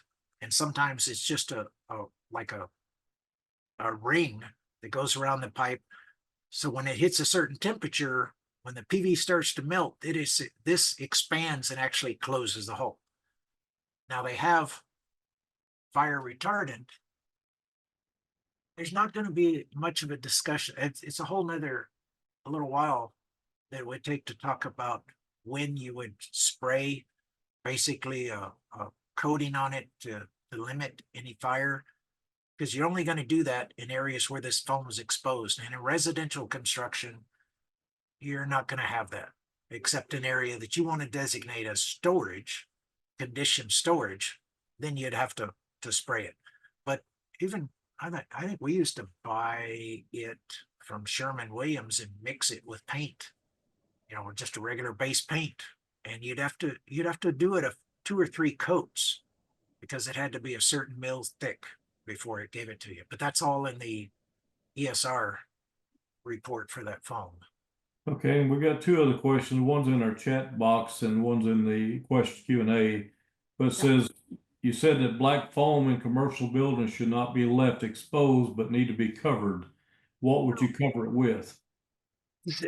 So it was not long ago, I actually found in a commercial building foam that was black. I mean, literally where this foam you see on here is like yellow, it was black. They actually mixed it in. What made that harder to prove is, did it have a fire?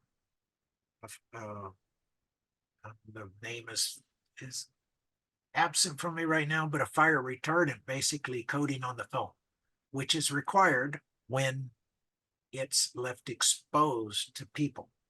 If it's behind 1/2-inch gypsum ceiling, you don't have to do anything to it. But so typically they would spray it and it would look this color, and then they would come in and spray it with 2 things in mind. One, color it like black or dark, so it's kind of hidden from view. You don't notice it when it's up there, but it would also have the fire retardant mixed in with the paint. And that's traditionally what I saw, until I went to go through this one building and I saw, oh, they sprayed it. The guy said, no. And I go, what do you mean? I went over and grabbed a piece of it and I broke it off, and the foam was actually black. I'd never seen that. And that was probably only a month or so ago. But when you see it, usually when you see it in a restaurant, you see it in restaurant settings and stuff like that, where they want to leave kind of the unfinished look in the inside. If they had left it this traditional yellow, it kind of lightens up there, but it also is not that aesthetic. So they usually spray it just to kind of keep it out of view, because you don't, when you have dropped lighting and stuff, you don't see behind it anyway.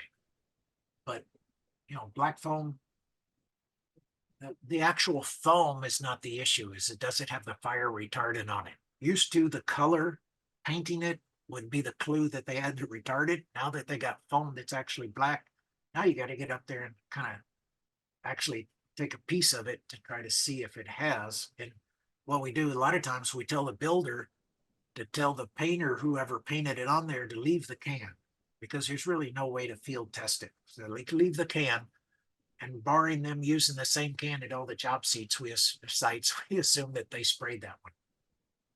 Oh, I see the next question. When AC duct is partially covered, like stuck to the roof deck, should duct have separation?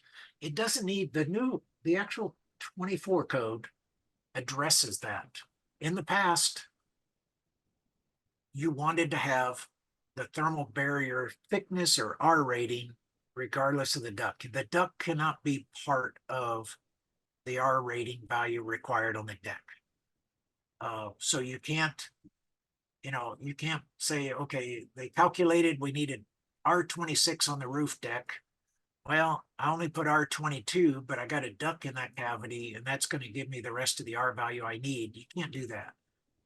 What they did in the new code is that they somehow combine the R value of the duct, because you have to have a separation, because no doubt when you get up and you start strapping these ducts to the rafters, what's the hottest part of this attic? It's the rafter. And now you're strapping ducts up there that might have R8 insulation to a deck, to a roof deck that's 150 degrees. The air in that duct doesn't have a chance. It really shouldn't be strapped to there. There's nothing that says you have to strap it. If you look at the instructions on the box of flex duct, it shows it laying on the ceiling joist. The only challenge you have is not having a sharp turn where it turns down to the register. And that's easy to do with just a little strap to put an arch in the last 4 or 5 feet, because air doesn't like to do sharp turns any more than water does. So you put a little arch in the end, so the air kind of comes up, makes the arch go in the register. But for the most part, actually all the energy ratings now, programs, Energy Star and those, will give credit to the ductwork that's laying on the ceiling joist and covered in its traditional insulation. You lay it down there and you cover it with a certain amount of this rock wool as it's laying down in the ceiling joist, you can get to the point where you can consider those ducts in conditioned space in the attic, because you've covered them with traditional insulation enough. Or you can spray foam over them.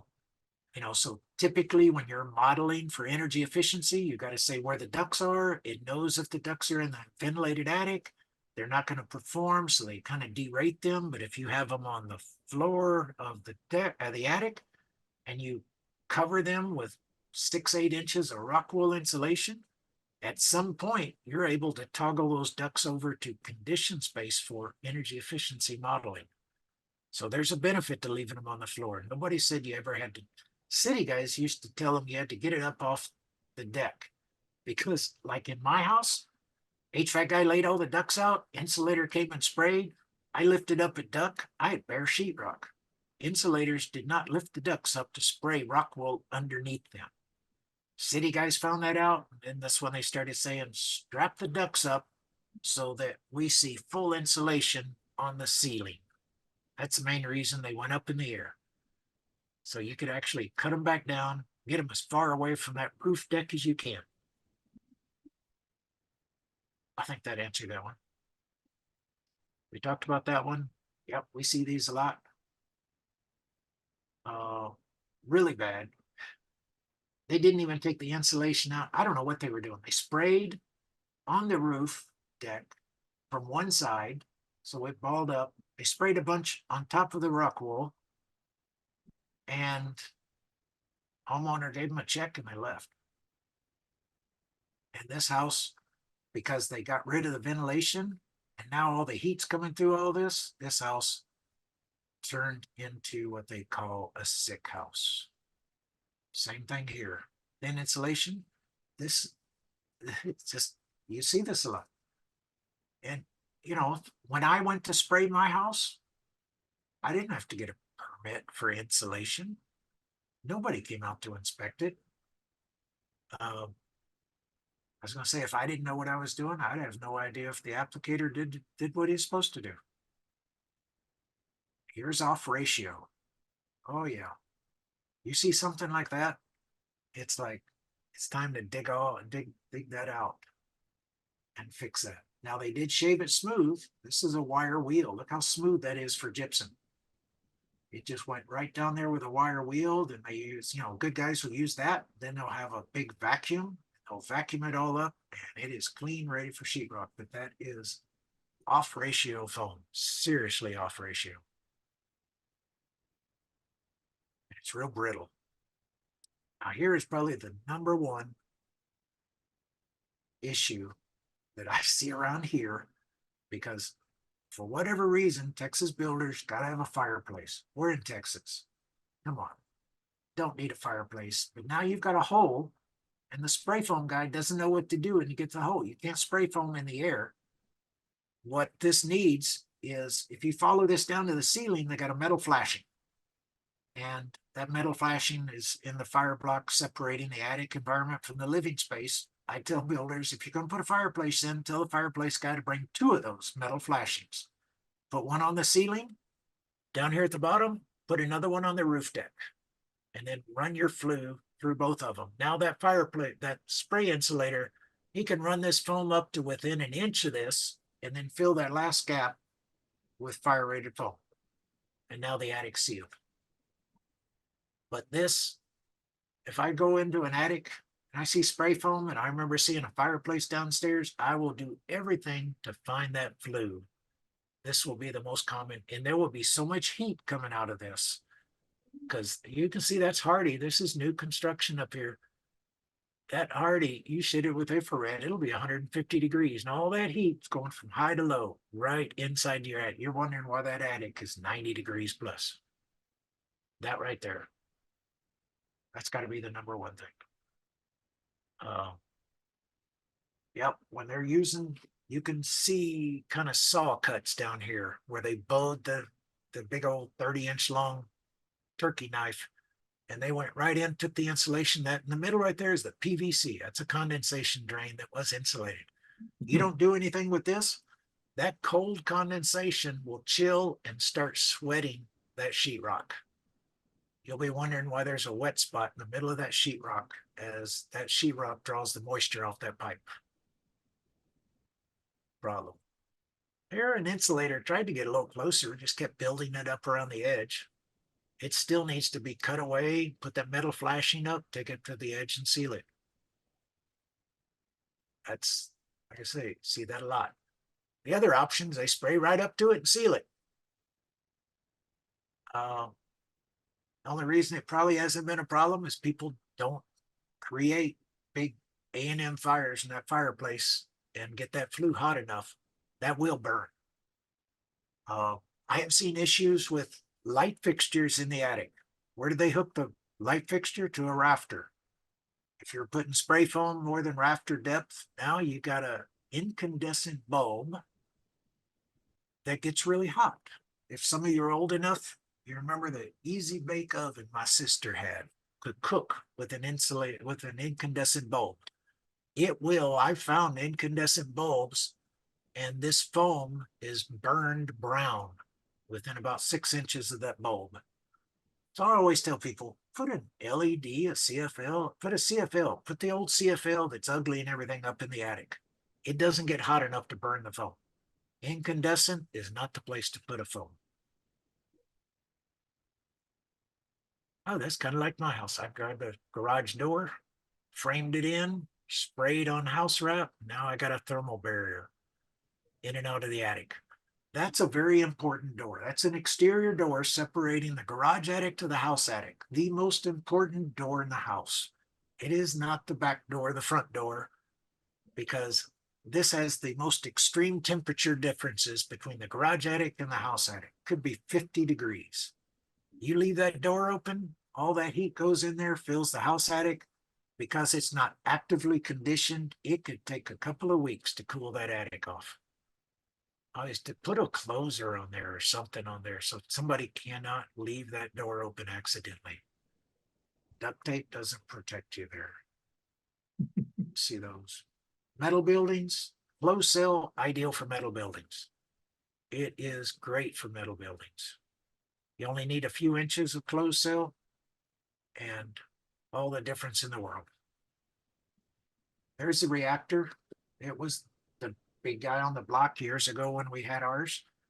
It's where it takes in the foam.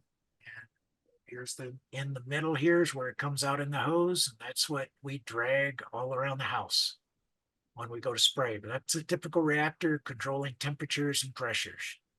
That's the brains of everything. And that's where you have to be tweaking these things as you move around the house.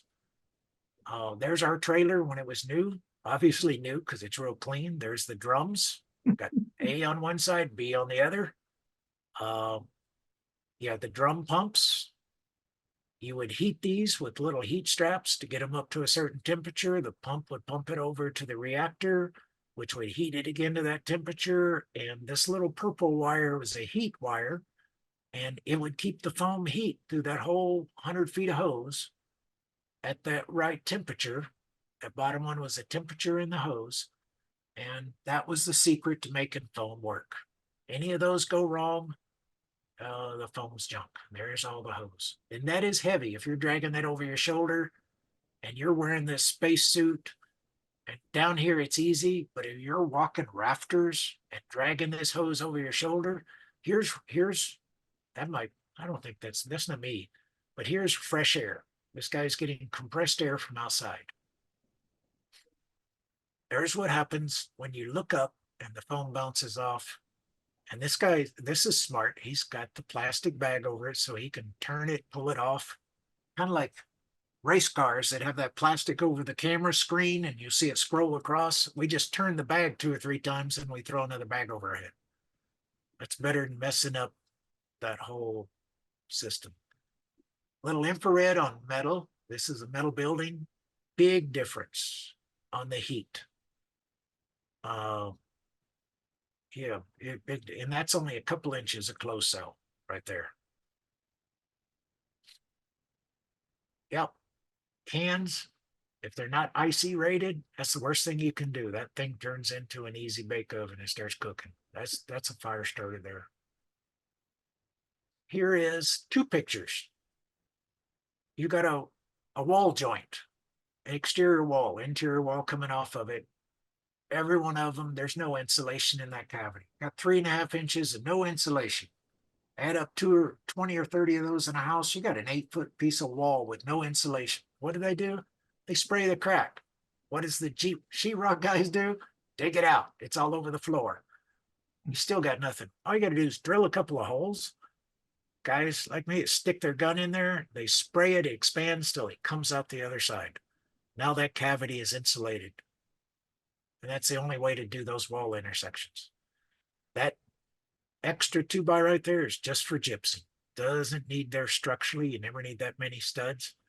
So they put them in there so the sheetrock guy has something to nail to, but then you orphan that cavity.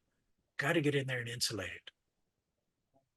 You cannot make a homemade door between the garage attic and the house attic. Does not work. Would you use that as a front door? Give me a break. Building a couple $100,000 house, too cheap to buy a $200 door. You can do foam from the outside. It's an old house. They didn't want to mess up the inside. And they wanted to change this old, I don't know, it's not masonite, it's plywood. It's like, that's wood. They wanted to change the wood siding out to hardy. There's like an idea. the Reese's peanut butter cup right there. So pulled the side off as it went around and we started spraying closed cell. Put a couple inches of closed cell and the guy would follow right behind us and start putting up the siding. And now that house is insulated. It doesn't rack. It is solid. Yep, you get these old houses near Fort Hood where the artillery goes off and the whole house shutters. This house didn't shutter anymore. But it can be done from the outside. Did a number of them that way. You want to make your tub. You get tired of putting hot water in the tub and 10 minutes later it's cold. You got to put more hot water in. Insulated. That's what we did here. We took this guy's tub and we sprayed closed cell all the way around it. Now he puts hot water in it. It stayed hot. Really simple, extra things. Pump houses for wells. Always a freeze problem. We went in it, we would spray the heck out of that thing and you could heat it with a couple of incandescent light bulbs. Suspend a couple of incandescent light bulbs, turn the lights on at night, it would keep this above freezing. You know, we're not in Wisconsin. It would keep it above freezing. Not a problem. Here we mix 2 different kinds of foam. Closed cell, BASF, yellow. Open cell, Vaco, green. Not a problem with the foam. Nothing wrong with it. And the last slide, what you'll see, don't get excited when you look at infrared foam. All these hot spots are the thin ones. When you see real thin, I mean, this is why you can't average foam insulation. It has to be, you have to get it to the minimum. All these little pockets are less than minimum. And you start seeing a lot of that, they need just kind of, they need to come in and do another skim coat on it, and they won't give you any Christmas cards this year. I think we're out of time. Any more questions? Now, I think that's all the questions been asked thus far. So good job, Stephen. Great information. I know everybody's gained a lot of information about that we can use out doing inspections, and Yeah, we certainly appreciate your time and effort putting this together for us. not a So, problem. I mean, reach out, share. That's the hardest thing. Oddly enough, it's the hardest thing to get home inspectors to kind of talk to each other and share their problems, because it somehow exposes them to everybody knowing they don't know something. Heck, you can that's see, very true. I mean, where was I at here?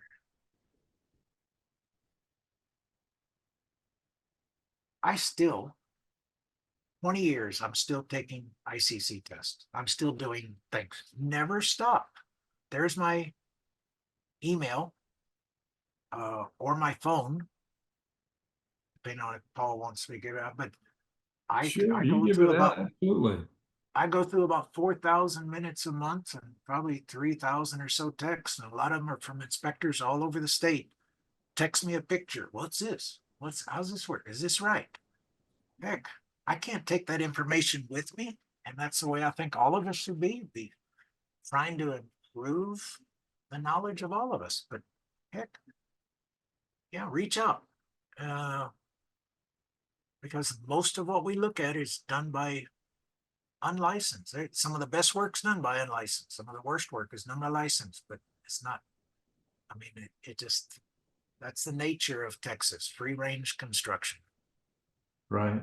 You've seen that, Paul. I remember At watching you your build your time after house. time. Yep. I Time remember, after I time. remember watching those pictures you'd put up. You wouldn't believe what this contractor did.